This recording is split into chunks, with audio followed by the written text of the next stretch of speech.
حمدا والصلاة والسلام اللهم رب یسرها ولا تعسرها وتممها بالخیر صلی اللہ علیہ وآلہ وسلم۔ رب ذوالجلال کے فضل و کرم سے آج ہم علم الصرف کا آغاز کرنے لگے ہیں۔ یاد رکھیے، علم الصرف کو پڑھنے پڑھانے کے مختلف طرق ہیں علماء کے، اور ہر ایک کا اپنا اپنا انداز ہے، لیکن یاد رکھیے علم صرف کے پڑھنے سے مقصود کیا ہے کہ کلام عرب میں آپ سیدھا پہچان سکیں اور درست معنی و مفہوم تک پہنچ سکیں۔ اس کے علاوہ اس میں اپنی زندگیاں خرچ کرنا، بے جا انہماک کرنا، بے جا بحث کرنا وہ فضول ہیں، کیونکہ زندگیاں، اوقات، شوق ذوق محدود ہیں اور یہ فن بہت وسیع ہیں۔ تو ہم کوشش کریں گے کہ علم صرف کی بہت سی کتب میں سے وہ ابحاث نکال کر آپ کو پیش کریں جو ضروری ہیں، اور جن کے بعد آپ کے اندر اتنا ملکہ پیدا ہو جائے گا کہ آپ ہر صیغہ حل کر سکیں گے۔ اس کے بعد آج کل مروجہ جو لوگوں نے، طلباء نے اور بعض علماء نے ان چیزوں کو وجہ تفاخر بنا رکھا ہے کہ صیغہ پوچھنا، نحو کی اعراب پوچھنا، یہ کوئی، بلکہ اعلیٰ حضرت لکھتے ہیں اگر کوئی بندہ یہ چیزیں نہیں بھی جانتا، مسائل فقہیہ میں وہ عالم ہے، جاننے والا ہے مسائل فقہیہ، تو وہ عالم ہے۔ اس صرف کا جتنا بھی بڑا امام ہو پڑا، مسائل شریعہ سے واقف نہیں ہے، اپنے ضروری مسائل بھی نہیں جانتا، تو وہ الٹا پڑھ پڑھا کے حرام کر رہا ہے، الٹا اجر و ثواب کی بجائے اس کو گناہ ملے گا کہ وہ حرام اپنی فرض چیز چھوڑ کر اس میں وہ ذرا مشغول ہے۔ تو آج کا اول درس تمہیدی درس، اس میں ہم کل 3 ابحاث آپ کے سامنے پیش کریں گے، کل 3 ابحاث۔ پہلے نمبر پر مبادیات ہیں، دوسرے نمبر پر یہ کہ ہماری ترتیب کیا ہوگی، تیسرے نمبر پر علم الصرف کی چند کتب کا تعارف آپ کو پیش کیا جائے گا۔ مبادیات کے اندر، مبادیات کیا ہوتی ہیں؟ مبادیات کہتے ہیں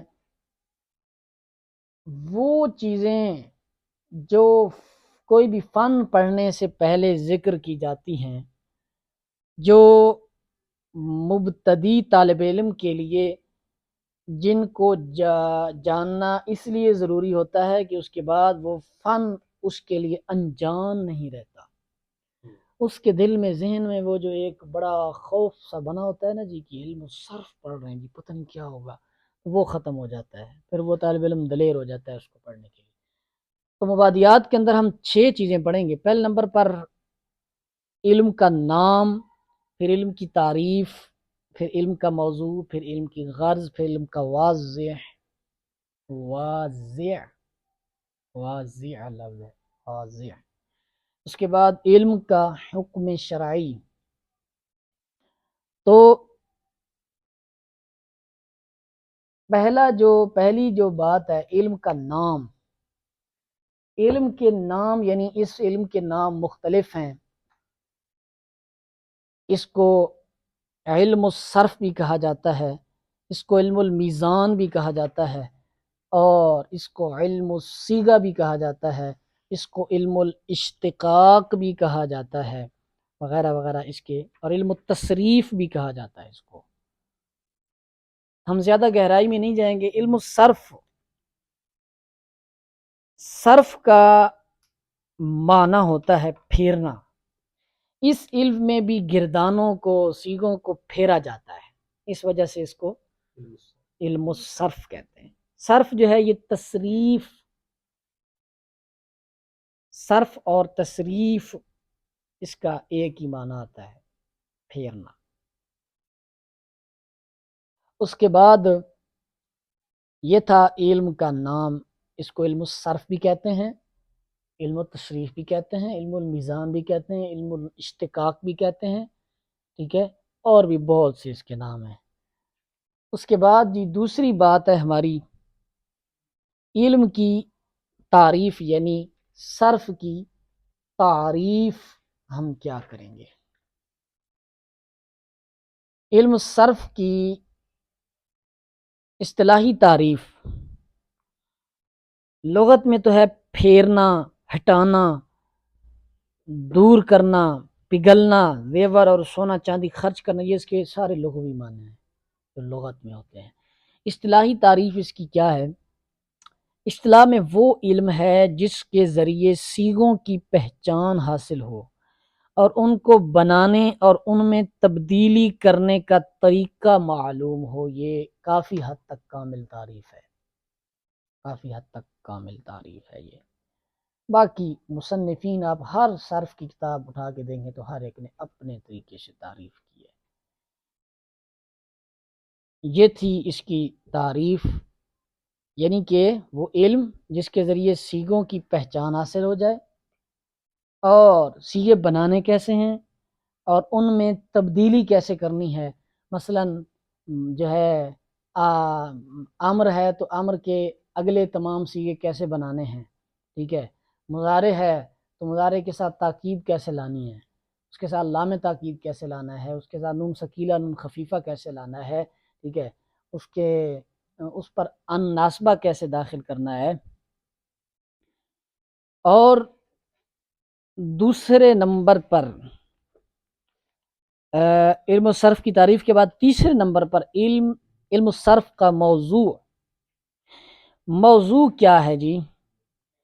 علم الصرف کا موضوع کلمہ اور گردان ہے کہ صیغہ کی حیثیت سے کون سا صیغہ ہے، ماضی ہے یا مضارع ہے یا امر ہے یا نہی ہے یا کون سا صیغہ ہے، کوئی بھی۔ یہ تو ویسے انہوں نے ہم لکھ دیا ہے۔ علم صرف کا موضوع کلمہ اور کلام ہے۔ کلمہ اور کلام کس حیثیت سے کہ یہ کون سا صیغہ ہے، صیغے کی من حیث الصیغہ، صیغے کے اعتبار سے آپ نے اتنا لکھنا ہے۔ علم الصرف کا موضوع کیا ہے؟ علم الصرف کا موضوع کلمہ اور کلام ہے، کس لحاظ سے؟ صیغے کے لحاظ سے۔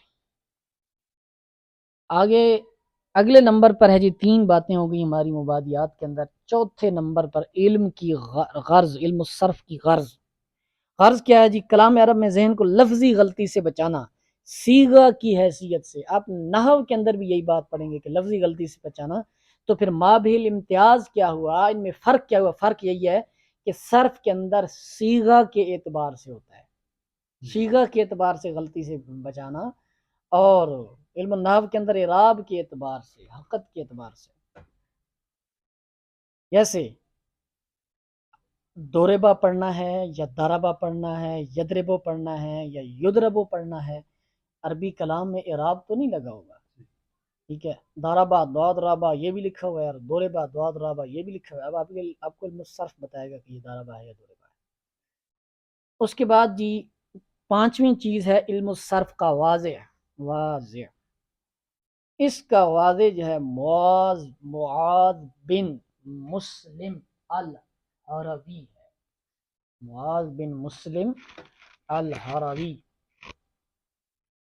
اور بھی اس کے واضح کے متعلق بہت سے اقوال ہیں، لیکن آپ اسی کو ذہن میں رکھیے۔ یہ تابعی بزرگ تھے، کپڑے کا کام کرتے تھے۔ اس کے بعد مبادیات کے اندر آخری چیز ہے جی علم صرف کا حکم شرعی۔ علم صرف جو ہے یہ فرض کفایہ ہے۔ اگر بستی میں سے ایک بندہ سیکھ لیتا ہے، اجمیوں کی بستی میں سے، تو ساری بستی کا فرض ادا ہو جائے گا۔ اگر کوئی نہیں سیکھتا تو سب پر اس کی سعی، اس کی کوشش سیکھنے کی واجب ہے۔ یہ تھے مبادیات بھی بہت سارے بیان کی جاتے ہیں، لیکن ہم آپ کے مقام کے مطابق آپ کے سامنے کلام کر رہے ہیں۔ اس کے بعد جی مسئلہ یہ ہے کہ اب ہماری ترتیب کیا ہوگی، ہم کون سی ترتیب رکھیں گے۔ اپنی ترتیب بتانے سے پہلے میرا خیال ہے میں علم الصرف کی کتب کا تعارف آپ کو پیش کر دوں۔ عام طور پر مدارس میں بہت تھوڑی سی کتب پڑھائی جاتی ہیں، بلکہ آج کل تو اکثر یہ چل رہا ہے سلسلہ کہ انہوں نے ہر تنظیم نے، ہر تحریک نے اپنی ایک کتاب اس کو کر کے بنا کر وہی طلباء کو پڑھائی جاتی ہے، کہ اب صلاحیات نہیں رہی کہ طلباء جو ہے وہ کتابوں کے اندر سے تطبیق دے کر مسئلہ صحیح نکال سکیں، کیونکہ کتابیں فن کی جو ہے نا وہ اکثر کامل نہیں ہوتی، ٹھیک ہے، اس میں سے جو کامل بات ہوتی ہے اس کو نکالنا پڑتا ہے۔ تو علم الصرف کی بہت سی کتابیں ہیں، کچھ ابتدائی، پہلے نمبر پر یہ میزان و منشعب ہے، یہ سمجھ لیں کہ ایک رسالہ ہے، ایک ابتدائی کتاب ہے بالکل۔ اس کے بعد صرف بہائی ہے، علامہ بہاؤ الدین عاملی، یہ بھی سمجھ لیں کہ ایک رسالہ ہے۔ اس کے بعد یہ ایک بالکل چھوٹا سا رسالہ ہے، اور اس کو میں نے بہت مبتدی لوگوں کے لیے بہتر پایا ہے، علم الصرف، مولانا مشتاق احمد چرتھالوی، یہ دیوبندی مصنف ہے، لیکن اس کی جو ہے نا طرز بہت سہل اور بہت آسان ہے۔ اس کے بعد عربی صفوۃ المصادر، اس کے اندر مصدر دیے گئے ہیں اور کچھ سیغے دیے گئے ہیں مشق کے لیے، ہر باب سے یہ صرف کے لیے معاون ثابت ہوتی ہے کتاب۔ اس کے بعد جی ایک کتاب دستور المبتدی ہے، یہ بھی کہہ لیں بھائی ابتدائی تو اس کو بالکل تو نہ کہیں، کیونکہ اس کے اندر انہوں نے کافی گہرے قسم کے جو ہے نا وہ قواعد بیان کیے ہیں، یہ بھی ایک سمجھ لیں کہ صرف کے کامل نہیں ہے، یہ صرف کے ایک حصے کو یہ جو ہے نا گھیرتی ہے۔ اس کے بعد قوانین، یہ بھی صرف کے ایک حصے کو گھیرتی ہے، یہ بھی کتاب کامل نہیں ہے۔ اس کے بعد ارشاد الصرف ہے، ارشاد الصرف کہہ سکتے ہیں کہ مبتدی کو جو ہے نا کافی حد تک یہ کتاب اس قابل ہے کہ مبتدی کو اس پر چلایا جا سکے، اس میں بھی آخر میں قوانین ذکر کیے گئے ہیں، یہ ان کی بنسبت جو ہے نا قوانین کی بنسبت اور دستور المبتدی کی بنسبت سہل ہے۔ اس کے بعد جی آ جاتی ہے علم الصیغہ، یہ کتاب جو ہے کافی حد تک ان کی بات جو ہے نا وہ کہہ لیں بھائی صرف کے اندر حتمی ہوتی ہے، کچھ کمزوریوں کو چھوڑ کر ان کی بات جو ہے نا بہت مستند ہوتی ہے دیگر کی بنسبت، وہ جب ہم آپ کے سامنے تطبیق پیش کریں گے تو آپ کو اس کی سمجھ آئے گی۔ اس کے بعد تسہیل الارشاد ہے، تسہیل الارشاد یہ بھی کافی حد تک کامل کتاب ہے، اس کے اندر بھی قوانین ذکر کیے گئے ہیں اور مثالیں ذکر کی گئی ہیں، اور ایک بہت اچھے طریقے سے انہوں نے جو ہے نا وہ قوانین کو شرائط کے ساتھ وہ ذکر کیا ہے۔ اس کے بعد جناب ایک عربی کتاب ہے مراح الارواح، یہ بھی صرف کی کتاب ہے، یہ بھی جزوی طور پر صرف کے لیے معاون ثابت ہوتی ہے۔ اس کے بعد مراح الارواح کی مختلف حواشی ہیں۔ اس کے بعد جو کتاب ہے وہ ہے فصول اکبری، یہ انتہائی ادق، انتہائی گہری اور انتہائی کہہ لیں یہ کتاب جی مختصر لفظوں میں بڑی بات اس میں لکھی ہوتی ہے، یعنی کہ یہ کتاب مدرس، قابل مدرس، کامل مدرس کے بغیر یہ سمجھ نہیں آ سکتی، یہ بات ایک جملے میں پتہ نہیں کتنے کتنے قواعد جو ہے نا یہ بند کر جاتے ہیں، اس کو وہی کھول سکتا ہے جس نے پیچھے ساری کتابوں پر جو ہے نا وہ دسترس حاصل ہو جس کو۔ اس کے بعد ہمارے ہم عصر مصنف ہیں عمدۃ الصرف، مولانا عمر فاروق چشتی حسینی، یہ کتاب کافی حد تک دیگر کی بنسبت جو ہے نا میں کہوں گا کہ انتہائی سہل اور انتہائی آسان ہے، چند ایک چیزوں کے علاوہ یہ کتاب بہت مفید ہے۔ اور اس کی ترتیب بھی بہت اچھی ہے۔ اس کے بعد ہمارے ہم اثر اور ہمارے استاد گرامی قاری محمد نذیر احمد چشتی صاحب، ان کی یہ کتاب ہے عمدۃ الصرف اور زبدۃ الصرف۔ تقریباً اس کو کہہ سکتے ہیں کہ عمدۃ الصرف زبدۃ الصرف کی جدید شکل ہے۔ یہ تھی کچھ صرف کی کتابیں میں نے آپ، اس کے بعد شافیہ ہے، بہت سی آگے بہت کتابیں پڑھی ہیں۔ اب ہم ترتیب کون سی رکھیں گے؟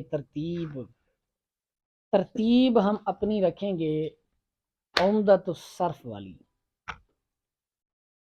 آپ اس کی فہرست جو ہے وہ دیکھ لیں، تو یہ ترتیب ہم رکھیں گے علم الصرف کی مکمل، اس کے مطابق چلیں گے، لیکن ابحاث میں ہم کسی ایک کتاب پر انحصار نہیں کریں گے، اور سمجھ لیں کہ یہ پہلے نمبر پر یہ ابتدائی صرف کا دورہ ہوگا، اس میں آپ کو پورا فن صرف آپ کے حوالے کیا جائے گا۔ اس کے بعد پھر آپ کو کتابوں سے گزارا جائے گا، اور فی الحال آپ کو کتابوں کا پابند نہیں کیا جائے گا۔ ہاں، آپ اپنی صلاحیت پر جو بھی بحث ہو اس کے مآخذ تلاش کر سکیں تو یہ بہت بہتر ہوگا، اگر نہیں تو پھر ہماری جو ادھر ابحاث کی جائے گی، جو تقریر کی جائے گی، اس کو آپ نے سننا ہے، سمجھنا ہے، تحریر کرنا ہے اور ازبر کرنا ہے۔ تحریر کا بھی ایک طریقہ ہوتا ہے کہ ضبط کتاب بھی ایک فن ہے، کتابت بھی ایک فن ہے کہ اگلے کی بات کو لکھنا کس طرح ہے، تحریر کس طرح کرنا ہے، اور پھر جو یہاں تقریر کی جاتی ہے اس کے بہت سارے حصے بنانے پڑتے ہیں۔ یہ طالب علم کے اندر صلاحیت ہونی چاہیے کہ کون سی بات لکھنی ہے۔ بعض اوقات طلباء ایسی گپیں لکھتے رہتے ہیں، ٹھیک ہے، جن کا درس سے تعلق ہی نہیں ہوتا، ان کو بیچاروں کو پتہ نہیں چلتا کہ وہ سمجھ رہے ہوتے ہیں کہ یہ سبق کی تقریر ہو رہی ہے، لیکن وہ خارجی چیز ہوتی ہے۔ اور بعض اوقات ایسا ہوتا ہے کہ وہ ایسی اہم بات جو ہے وہ چھوڑ جاتے ہیں کہ جس کے بغیر آگے مسئلہ ہی حل نہیں ہوتا۔ تو آپ نے اس بات کو سمجھنا ہے کہ ہم نے کون سی بات لکھنی ہے، کون سی بات سننی ہے۔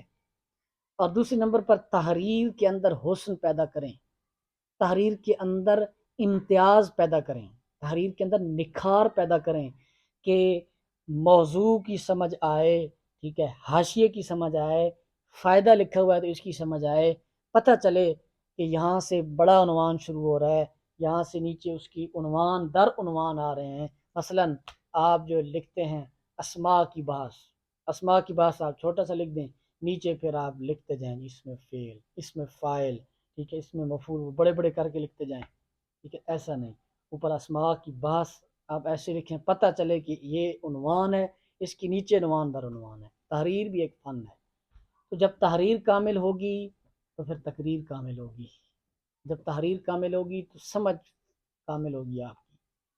یہ تھا جی آج کا پہلا درس۔ ھذا ھو المرام۔